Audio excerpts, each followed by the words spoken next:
Bueno, un saludo hermanos a cada uno de ustedes, saludo de paz, de mucha bendición hermanos a cada uno de ustedes. Que el Señor sea bendiciendo a cada uno de sus vidas, sus familias sean bendecidas en este día. Confiamos y creemos que Él tiene control de todas las cosas.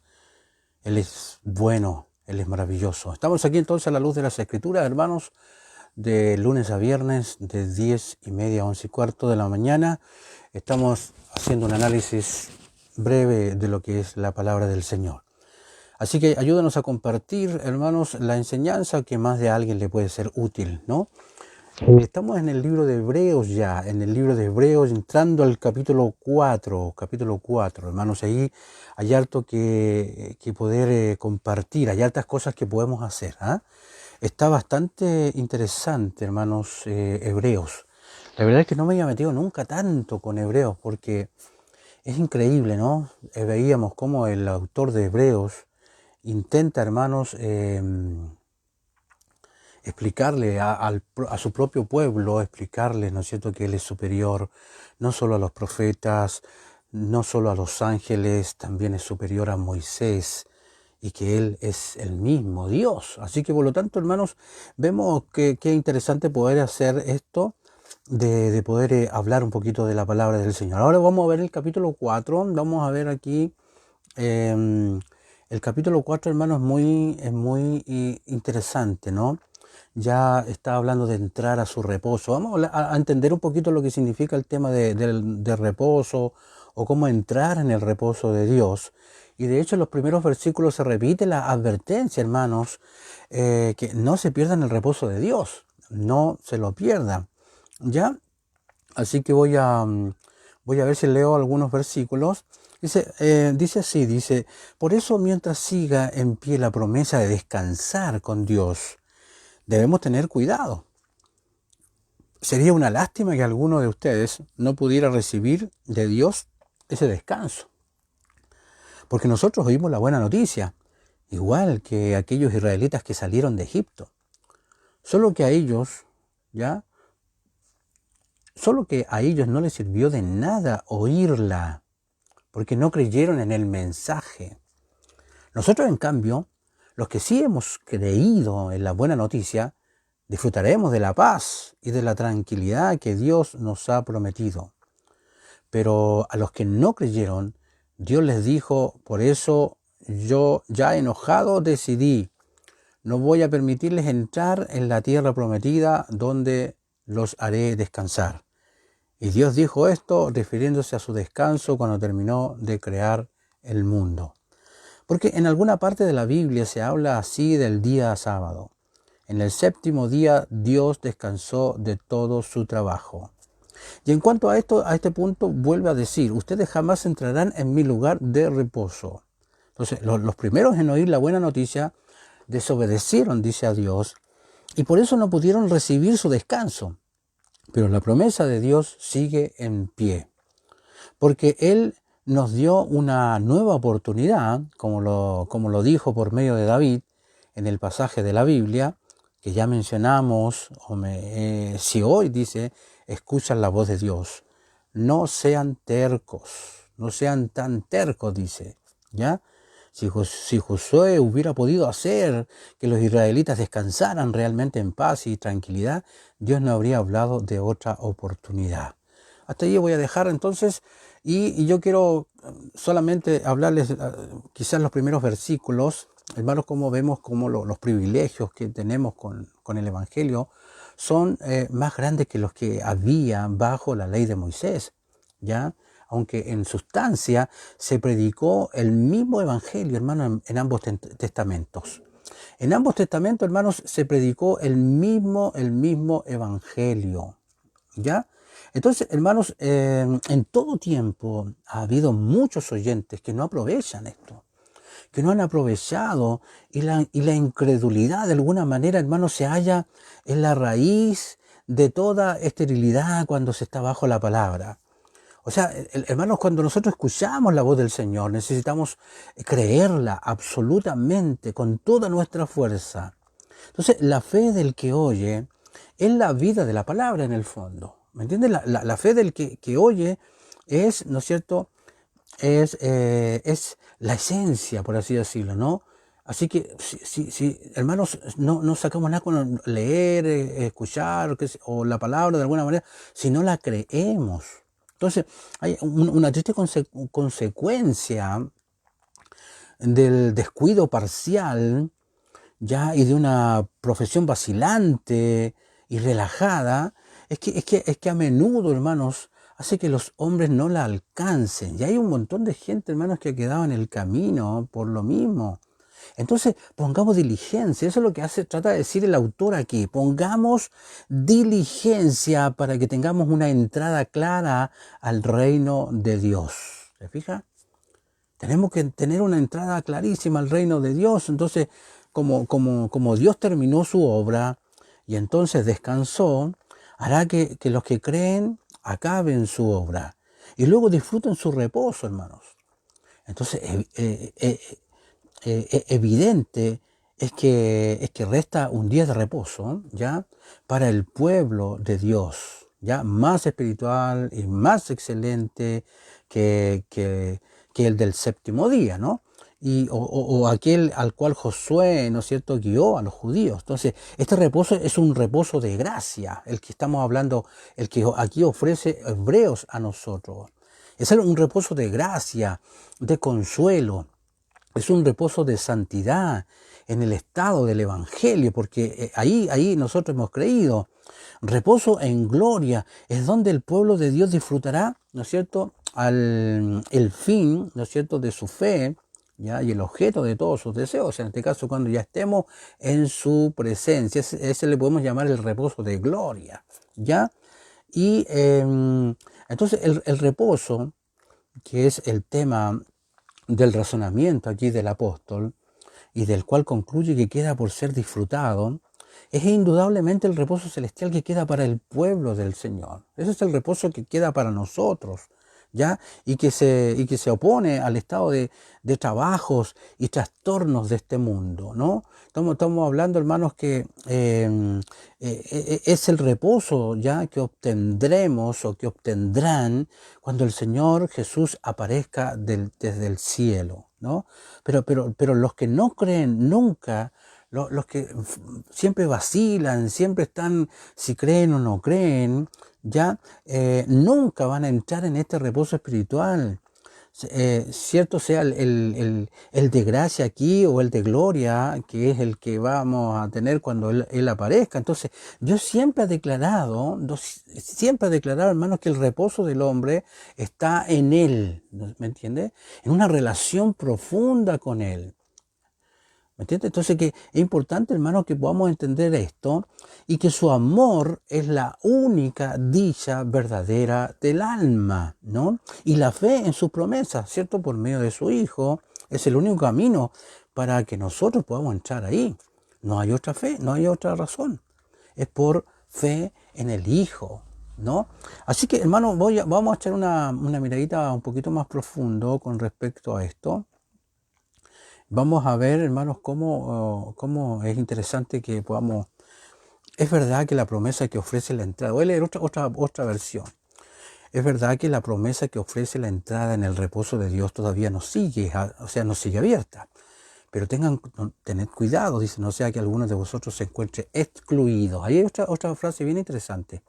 Por supuesto, es cierto que a nosotros se nos ha predicado el Evangelio como a los antiguos, pero a ellos no les sirvió de nada la palabra que oyeron, porque no les caló hasta las entretelas de su ser mediante la fe. Somos nosotros los que hemos hecho la decisión de la fe, los que entramos en el reposo, porque de aquellos dijo Dios, juré en mi ira, de ninguna manera entrarán en mi reposo. Y esto dijo Dios, aunque sus obras estaban concluidas desde la fundación del mundo, porque en algún lugar de la Escritura se dice así del séptimo día. Hasta allí nomás solamente quería leer esta primera parte de una versión distinta. Este es un pasaje bastante complicado. Así que vamos a tratar de captar las ideas generales del pensamiento del escritor antes de mirar algunos de otros detalles. Entonces, el autor usa la palabra reposo. Es muy común esta palabra aquí que usa, ¿ya? Y es catapaisis. Esto es una palabra, hermano, en tres sentidos diferentes. Estamos hablando del reposo. Es como si dijera la paz de Dios en lo más grande del mundo, ¿ya? Al entrar en la paz de Dios. Ya, esa es una forma. La segunda cosa es que como se usó en el capítulo 3, verso 12, queriendo decir la tierra prometida, también cuando hablaba del reposo se refería a la tierra prometida. Y para los israelitas que llevaban tanto tiempo vagando por el desierto, la tierra prometida era sin duda el reposo de Dios. ¿Ok? Entonces, la tercera cosa lo usa del reposo de Dios después del sexto día de la creación, ¿ya? Cuando terminó todas sus obras. Y esto de usar una palabra en dos o tres sentidos diferentes, jugando con ella hasta sacarle todo su jugo, es interesante porque era muy característico del pensamiento judío. Era muy característico porque así pensaban ellos, ¿no? Del pensamiento oculto que tenían también, del pensamiento académico, ¿ya? De los días en los cuales se escribió esta carta a los hebreos. Entonces, así que le sacan por aquí, le sacan por allá, todo el jugo a una palabra. Estamos hablando del reposo, ¿no? Entonces, ahora veamos los pasos del argumento. Será más sencillo enumerarlos uno por uno, los argumentos que comienza a dar. Primero, hermanos, la promesa del reposo de Dios todavía sigue abierta. ¿Ok? Todavía sigue abierta para su pueblo. ¿Ya? El peligro consiste en dejar de alcanzarla. ¿Te fijas? Entonces, por eso que hay que mantenernos ahí firmes, ya estables, cero dudas, porque la duda, hermano, es uno de tus peores enemigos, ¿ya? Segundo, los israelitas de la antigüedad dejaron de entrar, ¿ya? En el reposo de Dios. Y aquí la palabra reposo se usa en el sentido del asentamiento, ¿ya? En la tierra prometida. Ese era el reposo para los israelitas. Entrar a la tierra prometida después de los años que habían pasado en el desierto. De hecho, la referencia está en Número, capítulo 13 y 14. Y estos capítulos cuentan la llegada de los israelitas a las fronteras de la tierra prometida. Entonces, la misión, te recuerda que la misión de los 12 los exploradores, ellos tenían que inspeccionar la tierra, ¿no es cierto? Y que 10 de los 12, ¿te acuerdas el detalle? Que 10 de los 12 volvieron con el veredicto, ¿no es cierto? Que la tierra era buena, pero las dificultades eran insuperables, ¿ya? Entonces, y pasó de que Josué y Caleb, ellos solo estaban a favor de entrar y conquistar, en el poder del Señor, conquistar esa tierra, ¿ya? Entonces, ¿y qué es lo que hizo el pueblo? Siguió el consejo de los más cobardes, hermano. Siguió el consejo de los cobardes y que el resultado fue, ¿no es cierto?, que aquella generación de cobardes, ya desconfiados, quedó definitivamente descartada para entrar al reposo y a la paz de la tierra prometida. O sea, no podemos avanzar con incredulidades, cuando vemos tremendas dificultades que se nos presentan en la vida y empezamos a dudar y a creer que Dios no va a poder hacer esto o lo otro, hermanos, eso no puede suceder, ¿ya? Entonces no confiaron, ¿no es cierto?, en que Dios los podría sacar con bien de cualquier dificultad que se les pudiera presentar o que tuvieran por delante, ¿ya? Y por lo tanto no llegaron a disfrutar del reposo que hubiese podido haber sido de ellos, ¿ya? Entonces la tercera cosa, ahora el autor pasa al sentido de la palabra reposo, ¿no es cierto? Y es verdad que los del pasado se perdieron el reposo que ellos pudieran haber podido disfrutar, pero aunque se lo perdieron, hermanos, el reposo siguió existiendo, ¿ok? Siguió existiendo este reposo. Entonces, y detrás de este argumento hay una idea en este caso, de las excepciones favoritas de los rabinos, es el séptimo día, después de la creación fue completada, ¿cierto? Dios descansó de sus labores, ¿ya? Entonces, en la historia de la creación de Génesis capítulo 1 y 2, hay un detalle bastante curioso que podría ser interesante. De los primeros 6 días se dice que fue la tarde y la mañana. Según la manera judía de medir el día, que empezaba, ¿no es cierto?, a la puesta y no a la salida del sol, es decir, que todos los días tuvieron un principio y un fin. Fíjate ese detalle. Del 1 al 6, todos los días tuvieron un principio y un fin, pero al día séptimo, el del reposo de Dios, no se menciona la tarde y la mañana. O sea, de aquí entonces los rabinos sacaban la conclusión de que aunque los otros días terminaron, el día de reposo de Dios no tenía fin, fíjate. ¿Ya? No tenía fin. El reposo de Dios era para siempre, ¿ya? Y por tanto, aunque hacía mucho tiempo los israelitas fracasaron en su oportunidad de entrar en ese reposo, todavía se sigue ofreciendo. Entonces, damos gracias a Dios porque todavía estamos en la época de las gracias, ¿no es cierto? Que mientras estamos con vida, mientras podamos estar atentos, tenemos oportunidades de mantenernos en Cristo. Esa es la clave, ¿no? Y ahora, y la cuarta cosa es que de nuevo el autor vuelve al sentido del reposo como la tierra prometida. Llegó el día después de 40 años de que deambularon ellos por el desierto, ¿ya? Cuando al mando de Josué, el pueblo de Israel consiguió entrar a la tierra prometida. Entonces, la tierra prometida fue el descanso, ¿sí?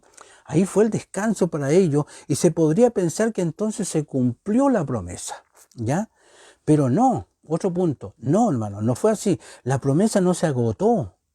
No se agotó, hermanos, porque si usted mira, si miramos un poquito el Salmo 95, del 7 al 11, mire lo que dice el Salmo 95, del 7 al 11. A ver si puedo pillarlo acá. Dice, porque Él es nuestro Dios, nosotros el pueblo de su prado y ovejas de su mano. Si oyeres hoy su voz, mira, nuevamente aparece la promesa acá. Si oyeres hoy su voz, no endurezcáis vuestro corazón como en Meriba, como en el día de Masá en el desierto, donde me tentaron vuestros padres, me probaron y vieron mis obras. 40 años estuve disgustado con la nación y dije, pueblo es que divaga de corazón y no han conocido mis caminos. Por tanto, juré en mi furor que no entrarían en mi reposo. ¿Ya? Y aquí nosotros notamos entonces, déjame ver si puedo, aquí notamos entonces que la promesa ahí avanza y sigue ahí. En el Salmo 95, David oye nuevamente, oye la voz de Dios que le dice al pueblo que puede entrar en su reposo. Así que, ¿cuál era la clave? No endurezcan su corazón. ¿Y cuántas veces nos ha pasado? Que hay ciertas situaciones, hermanos, que en vez de ablandarnos, pareciera que nos endurece más, endurece el corazón. O sea, siglos después de que Josué introdujera al pueblo, ya, en el reposo de la tierra prometida, todavía Dios sigue llamando a entrar en su reposo. Y este reposo ya no se refiere a entrar a vivir en la tierra prometida. O sea, nosotros no es que vamos a entrar a la tierra prometida como el caso de ellos. Nosotros vamos a tener un cielo celestial, una tierra celestial que es diferente a eso, ¿no? Pero ese es nuestro reposo también. Pero ¿cuál es nuestro reposo de hoy día actual? Es vivir en Cristo, hermano. Es vivir en su plenitud en Cristo, ¿no? Hay otro punto, hermanos, que y aquí llega el llamamiento final, ¿no? Dios sigue llamando a no endurecer el corazón. Yo creo que por eso que hay que analizar día a día, ir analizando nuestra forma de vivir, mirarnos y observarnos cómo estamos viviendo, cómo reaccionamos, cómo actuamos, cómo vivimos el Evangelio. Y ahí está, ¿no es cierto? Porque a veces pensamos que todo está bien, que estamos haciendo la de película y no es tan así, ¿no? Por eso que el llamado al Señor dice a no endurezcan el corazón, ya, y que podamos entrar en su reposo, ¿no es cierto? Al hoy de Dios. El hoy de Dios no ha terminado. No le endurezca el corazón. Hoy dice, no endurezcan el corazón. Entonces, hermanos, no ha terminado y la promesa sigue abierta, pero hoy, recuerde, hermanos, que no va a durar para siempre. Si eso también tiene su fin, no va a durar para siempre. Acuérdense que la vida llega a su fin. Todos tenemos que, de alguna manera, partir de esta tierra, ya sea bajo la muerte o ya sea bajo su rescate, en este caso, el arrebatamiento, ¿no? Entonces, entonces tenemos que tener ojo porque uno podría perder la promesa. Por tanto, dice nuestro autor aquí en Hebreos, aquí y ahora, por la fe. Entrar, ¿no es cierto? Hay que entrar en el verdadero reposo de Dios. Entonces, aquí hay una cuestión muy interesante, hermanos, que la vamos a analizar un poquito, de sentido. En el versículo 1, hemos adoptado, ¿no es cierto?, la traducción tener cuidado, dice. No sea que alguno de vosotros se encuentre excluido. Es decir, tener cuidado, no sea que vuestra desobediencia y vuestra falta de fe tenga como consecuencia que se os cierre la entrada ya en el reposo y la paz que Dios os ofrece. Entonces, esta puede ser la traducción correcta, pero la posibilidad muy interesante sería tener cuidado. No sea que creáis que habéis llegado demasiado tarde para entrar a disfrutar ya nunca del reposo de Dios. Algunos piensan que ya no tienen salida, que no tienen arreglo porque hicieron esto, lo otro, y dicen, no, ya para mí no hay solución. No, siempre existe la salida, la solución en Cristo. No se olvide, en Cristo. Entonces, en la segunda traducción hay una advertencia también. Es muy fácil llegar a pensar, hermanos, que los grandes días de la religión o del cristianismo han pasado, ¿no? Y se cuenta, fíjate, hermanos, de un niño, cuando le contaron alguna una de las historias grandes del Antiguo Testamento, y el niño dijo con añoranza, dijo, Dios era mucho más emocionante antes, ¿eh? Entonces, ya hay una tendencia constante de la iglesia, en la iglesia, de mirar atrás y pensar, hermanos, que el poder de Dios ha disminuido. De alguna manera pensamos que Cristo ya no es el mismo y que los días dorados, quizás de tantas cosas que si usted mira su vida antigua, y varios viven así, ¿eh? Viven pensando que antiguamente se hacía esto, que se hacía lo otro, y bueno, y ahora parece que no pasa nada. No, no, hermanos, esa tendencia de la iglesia siempre mirar atrás y pensar que Dios ha disminuido. El autor de Hebreo nos dirige aquí su toque, hermanos, de atención. No creáis que habéis llegado demasiado tarde, hermanos. No, no creáis que los días de las grandes promesas y de las grandes hazañas han quedado atrás. No podemos pensar así. Todavía es el hoy. Todavía es el hoy de Dios. Todavía, hermanos, Dios te ofrece una bendición tan grande como la que se le ofreció a los santos de aquel entonces.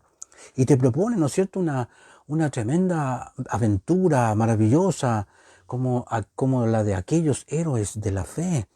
Hermano, nuestro Dios es tan grande como ha sido siempre. Hoy día es tan grande como lo fue en el principio, como lo fue en la época de la iglesia primitiva, etc. Hermanos, así que todavía es el hoy de Dios. Todavía Dios te ofrece una bendición enorme, hermanos, grande como la de como los de aquella época, ¿ok? Y aquí hay dos verdades permanentes en este pasaje, ¿eh? La primera, una palabra, aunque sea muy grande, ojo con esto, una palabra, aunque sea muy grande, no sirve para nada a menos que llegue a formar parte de la persona que la oye, ¿no? Y hay muchas maneras de oír en el mundo. Una manera de oír es la indiferentemente, desinteresadamente, con crítica, escéptica, cínicamente. Entonces, el oír que importa es el que escucha con interés. Ese es el que importa, el que escucha con interés y el que cree y pone en acción. Esa es la forma de oír, ¿no? Con interés y que cree y que pone en acción. Entonces las promesas de Dios no son meras piezas hermosas de literatura, son promesas, ¿no es cierto?, en las que a uno, ¿no es cierto?, a las que uno está viviendo constantemente, día a día, momento a momento. ¿Ya? Entonces, aquí vemos que el autor de Hebreos exhorta a sus lectores para que tengan cuidado de no perder la promesa. Esa es la clave. Tengan cuidado de no perder la promesa. Entonces, la palabra que hemos traducido como tener cuidado quiere decir literalmente temer, ¿ya? Temer. Y este temor cristiano no es el miedo que le hace a uno salir huyendo de una tarea. No es eso, ¿no? Ni el que lo reduce a uno a una actividad paralizadora, digamos. A una inactividad que queda paralizado. Entonces, es el temor que le hace a uno poner toda la carne, por así decirlo, a la parrilla, ¿ya? Para no perder absolutamente nada. Entonces, cuando hablamos del temor a la palabra, Hebreos capítulo del 4, del 11 en adelante, ¿no es cierto? Ahí dice, por tanto, esforcémonos para entrar en ese reposo. No sea que nos pase lo mismo, ¿no ya? Que nos pase lo mismo que aquellos israelitas y caigamos, ¿no es cierto?, y caigamos en la misma clase de desobediencia. Eso es lo que hay que tener cuidado. No caer en la misma clase de desobediencia que cayó el pueblo antiguo. Porque la palabra de Dios está hinchada de vida, o sea, está pero sobresaliente de vida, es efectiva, es más aguda que una espada de doble filo, que penetra hasta lo más íntimo de la división entre el alma y el espíritu, las coyunturas y el tuétano, y escudriña los deseos e intenciones del corazón, y no hay cosa creada que pueda permanecer oculta a su vista, ¿ya? Todo está descubierto ante él y no puede evitar encontrarse ante los ojos de aquel a quien tenemos que rendir cuenta. Voy a leer otra versión para que les quede un poquito más claro. A ver si puedo leer. Veamos. Déjeme ver. Dice, por eso hagamos todo lo posible por obedecer a Dios para que en ese día recibamos su descanso. No sigamos el ejemplo de los que no creyeron la buena noticia. ¿Ya?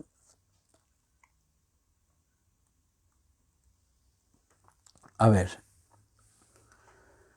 déjeme ver si encuentro una versión del capítulo 4, 11. Déjeme buscarlo, capítulo 4, a ver si lo encuentro. Ya, eso es Hebreos. Déjeme escribirlo acá. Hebreos capítulo 4. Hebreos 4, a ver si lo logro encontrar. Versículo 11, a ver qué dice. Ya. Ya, dice, procuremos pues entrar en aquel reposo para que ninguno caiga en semejante ejemplo de desobediencia, porque la palabra de Dios, ahí está, el versículo 12, porque la palabra de Dios es viva y eficaz y más cortante que toda espada de dos filos y penetra hasta partir el alma y el espíritu, las coyunturas y los tuétanos y discierne los pensamientos y las intenciones del corazón. ¿Ya? ¿Ok? Entonces aquí, hermanos, estos versículos, voy a leer hasta el 13, no hay cosa creada que no sea manifiesta en su presencia. Mire, no hay nada creado que no sea manifiesta en su presencia. Antes bien, todas las cosas están desnudas, dice, desnudas y abiertas a los ojos de aquel a quien tenemos que dar cuenta. Estos versículos son impresionantes que yo quisiera dejarles un poquito más de tiempo para ver si los puedo ver, analizarlos un poquito mejor, más profundamente mañana, porque me llama mucho la atención, hermanos. Yo voy a introducir un poquito nomás esto para ver si puedo darle un poco más de fortaleza a estos versículos porque me gustan mucho, ¿no? Ahora, nótese entonces que la finalidad propuesta, reposo espiritual y eterno, el reposo de gracia, ¿cierto?, que hay aquí, que es el que estamos viviendo actualmente, y el de gloria, que es el que está más allá cuando ya estemos con el Señor, ¿ya? Cuando ya estemos con Cristo, ya hayamos salido de esta tierra, estemos en el cielo con el Señor, después de la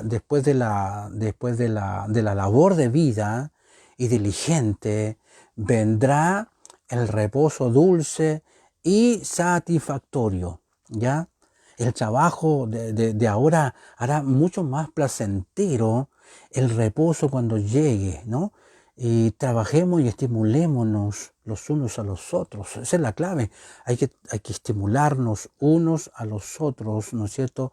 Para que podamos ser diligentes en el deber. ¿Cuál es tu deber? ¿Qué es lo que tienes que hacer?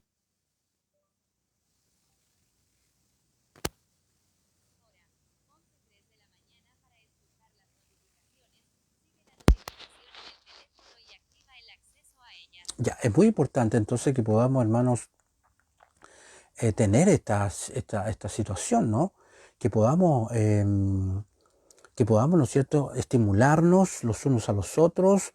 Entonces, y vemos que las Sagradas Escrituras, hermanos, son la palabra de Dios, ¿ya? Y cuando Dios la instala por su Espíritu, ¿qué es lo que hace? Lo que hace, ¿no es cierto?, es convence poderosamente y convierte poderosamente y consuela poderosamente. Es increíble lo que hace la palabra del Señor, hermanos. Ya hace que sea humilde el alma de alguna persona que ha sido tan orgullosa por muchos años, quizás por mucho tiempo, ¿ya? Y vemos que el espíritu perverso lo convierte en algo manso y obediente. Entonces vemos, hermanos, que los hábitos pecaminosos que se han vuelto naturales para el alma, ¿ya? Estando profundamente arraigados en ella, son separados y cortados por la espada.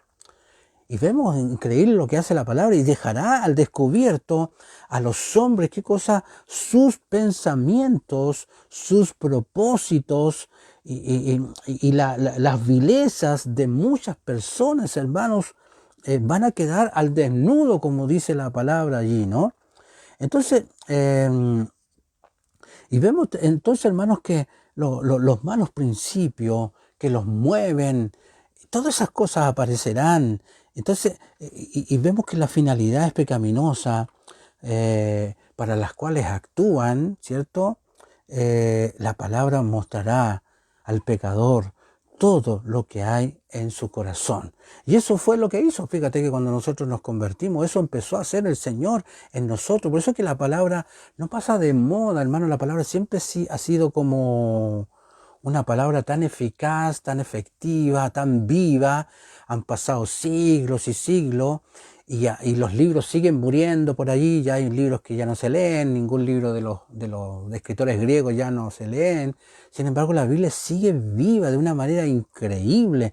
Entonces, esto me llama mucho la atención, hermanos, porque es rico, ¿no? Vemos cómo la palabra va a mostrar al pecador, ¿ya? Todo lo que hay dentro de su corazón. Así que aferrémonos firmes, ¿ya? A las doctrinas de la fe cristiana. Aferrémonos con todo nuestro corazón, ¿no es cierto?, a la doctrina de la fe cristiana, y que esté clarita en nuestra mente, en nuestra cabeza, en nuestro interior, nuestro corazón, ¿ya? Y sus principios vivificantes puedan seguir haciendo la obra en nosotros. Por eso que es lindo y es precioso leer la Escritura. Yo ahora hace poquito hablaba con alguien y me decía, he quedado sorprendida con el libro de Romanos. Por ejemplo, estaba leyendo el libro de Romanos y quedó así impactada con el capítulo 12 de Romanos. Y dice que lo leyó una y que lo leyó dos veces y cada vez que lo lee Dios le habla, hermanos. Dios sigue hablándole a su vida. Así que aférrate, hermanos, a la Escritura, a las enseñanzas, a la doctrina, ¿ya? Que cuando nos empuje, nos motive a una confesión franca, sincera, ¿no es cierto?, con el Señor, de nuestros labios, y y que podamos ir sometiéndonos cada día, ¿no es cierto?, a ellos en nuestras vidas. Vemos que Cristo, hermanos, ejecutó una parte de su sacerdocio en la tierra al morir por nosotros, ¿ya? Así que, y ejecuta la otra parte en el cielo, ¿ya? Alegando la causa y presentando las ofrendas por su pueblo. Así que a criterio de la sabiduría infinita, fue necesario entonces que el Salvador de los hombres fuera uno que tuviera el sentimiento de compañero, ¿ya? Que ningún ser, ¿ya? Pudiera ser o pudiera tener. Por lo tanto, era necesario que experimentara realmente todos los efectos del pecado, ¿no? Que pudieran separarse ya de su verdadera culpa real. Entonces Dios envió, gracias al Señor, porque Dios envió a su Hijo en la semejanza de la carne de pecado, ¿ya? Y, pero mientras más santo y más puro era Él, menos dispuesto debe de haber estado a pecar en su naturaleza, y más profunda debe haber sido la impresión de su mal, digamos. Claro, del mal que venía ahí a atacarle, ¿no es cierto? Entonces, para él librar a su pueblo de las tentaciones, o ayudarle, ¿no es cierto? O a entenderlo quizás, ¿ya? Debe ser para él algo comprensible cuando a veces nos vemos envueltos en muchas situaciones. Así que debemos animarnos por la excelencia de nuestro sumo sacerdote para ir directamente al trono de la gracia, porque por él podemos ir acercarnos directamente al trono de la gracia y podemos observar la misericordia y la gracia, ¿ya? Son aquellas cosas que nosotros anhelamos y queremos que suceda. Misericordia, hermanos, que perdone todos nuestros pecados, porque fallamos una y otra vez. Que el Señor perdone nuestros pecados y que nos dé gracia cada día y que vaya purificando nuestras almas cada día, además de nuestra dependencia diaria de Dios para las provisiones presentes, ¿no es cierto? Así que Dios nos ayude, hermanos, ya que el Señor nos ayude, hermanos, en esos tiempos cuando viene la tentación, ya sea por la adversidad o por la prosperidad, y especialmente en nuestro momento de morir, porque cuando hay gente que le toca morir, hermanos, a veces se ve con mucho miedo, mucho temor, ¿no?